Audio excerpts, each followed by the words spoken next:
Hey there, everybody. Pete Pardo here from Sea Tranquility. Welcome to another episode of What's Hot with Sea Tranquility. That's right, new album, new product review day today. It's Wednesday. For this episode, we're going to take a look at the 19th studio album from this long-standing Canadian heavy metal institution. It's on AFM Records. The album is called Impact Is Imminent. The band is called Anvil.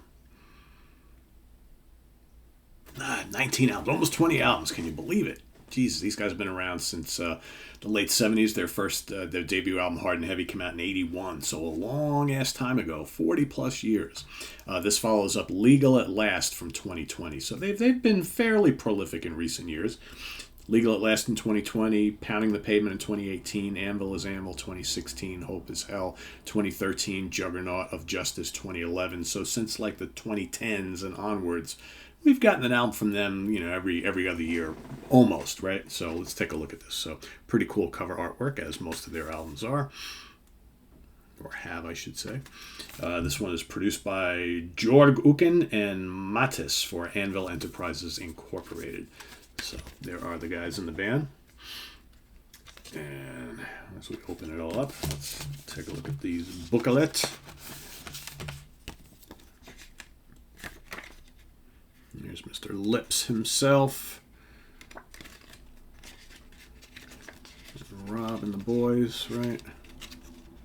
Here we go. So, of course, you got Lips on guitars and lead vocals. You've got Rob Reiner on drums. And then you've got Christ on bass and vocals as well. Like I said, produced by Jorg Uken. Recorded and mixed at Sound Dodge, Rotterdam, Germany, and mastered by Jorg as well. Additional vocals by Ralph Erbar, Marcus Weckerman, Cliff, and Mattis. Horns by Stefan Horns. Yes, there are horns on this album. I'll get to that in a second. I don't really have a huge history with Anvil. They've been one of those bands that I've listened to sparingly over the years. Obviously their early albums are pretty good, pretty influential. I mean, got to give these guys lots of credit for kind of persevering over the years and being one of those early 80s heavy bands that, I think greatly influenced a lot of the kind of speed and thrash bands that we have come to know and love over the years. But it's been well documented, the struggles of these guys as well. Like I said, they're one of those bands that everybody in metal always talks about, but they just never saw any of the success that a lot of their contemporaries got. And they really struggle. They had that whole documentary on the band that they went through some really hard times, but they keep persevering. I mean, if you look, God, almost 20 albums.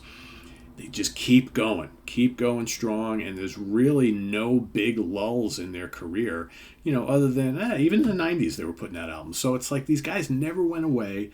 They just kept doing what they're doing, but they probably haven't made much money at all, sadly.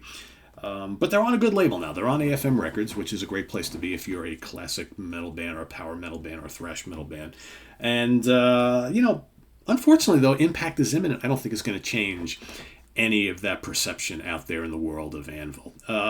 It's fine for what it is, but I think, in listening to this album a few times, I'm just reminded of why I never really gravitated towards this band before. It's good in spots. A lot of songs on here. There's 14 tracks on here. Too many. Even though the album is not quite even 50 minutes, it's just under that. But it's just, to me, I get fatigued like halfway through it. Thankfully, though, I continue to go through it because I think some of the best tracks are on the second half of the album. You got Take a Lesson, Ghost Shadow, Another Gunfight. Those are the first three tracks that kick off the album. They're okay.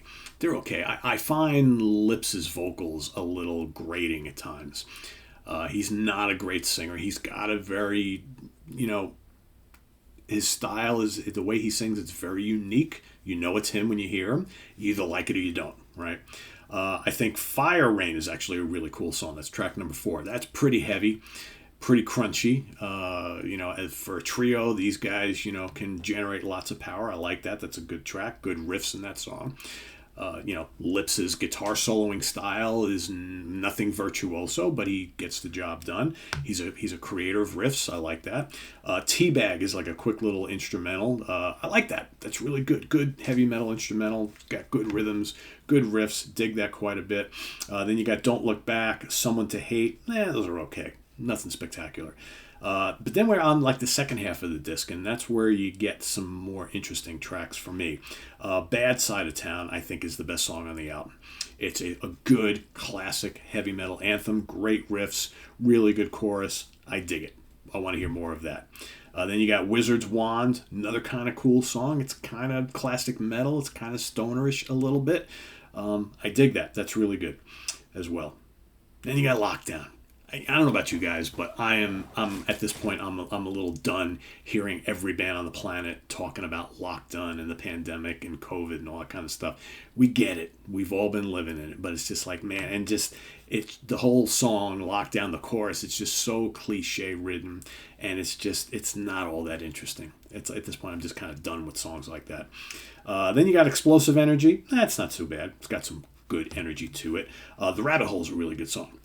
Good, fast-paced, classic early 80s. Some of these songs, again, they're not from the UK, from Britain, they're Canadian, but Anvil kind of were coming into their own around the time of the new wave of British heavy metal, and a lot of their music kind of sounds from that era. Rabbit Hole definitely does. I like that. Shockwave, not too bad.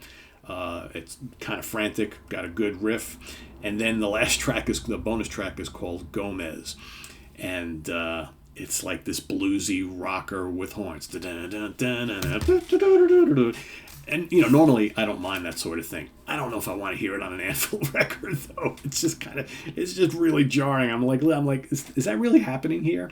So, so I don't know. I mean, there are parts of this album I like. I mean, I hate to use the term, but it's just like when I listen to this band, to me, it's like lunk-headed metal. It's like simple meat and potatoes metal. It's decent. It can be fun at times, but I don't get a lot of I don't get a ton of rewards listening to Anvil's music for some reason. It's like, I can listen to it, I can appreciate it, I can have fun with a few tracks, but overall, I find I'm kind of bored with it. And I just, I don't really necessarily like the guitar solos. There are some good riffs here and there. Some of the choruses are decent. I don't particularly care for Lips's vocals. So I'm like, at the end of the day, I'm kind of like, am I really enjoying this? Not really. Not really.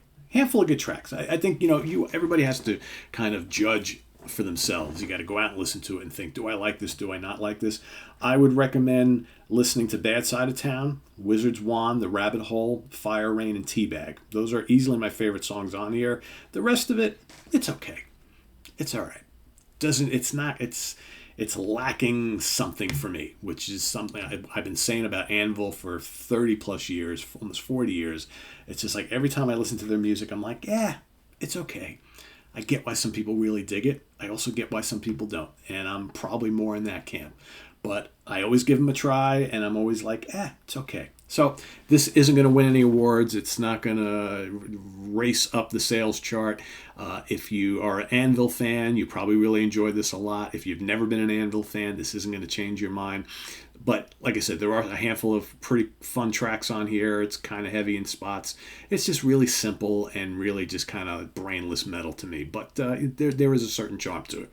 So Impact Is Imminent, the latest from Anvil, AFM Records. Check it out. Visit us on the web at www.seatranquility.org. We're on Facebook. We're on YouTube. All together, all the damn time. As far as a rating, 2.5 out of 3 stars. 2.5 or 3 stars out of 5. That's probably as most as I can give this. That might even be a little generous. But like I said, handful of pretty fun tracks. The rest of it, doesn't do a hell of a lot for me.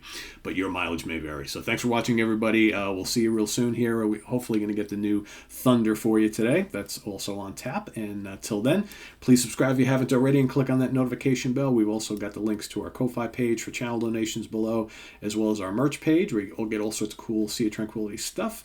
And till next time, I am Pete Pardo. See you then.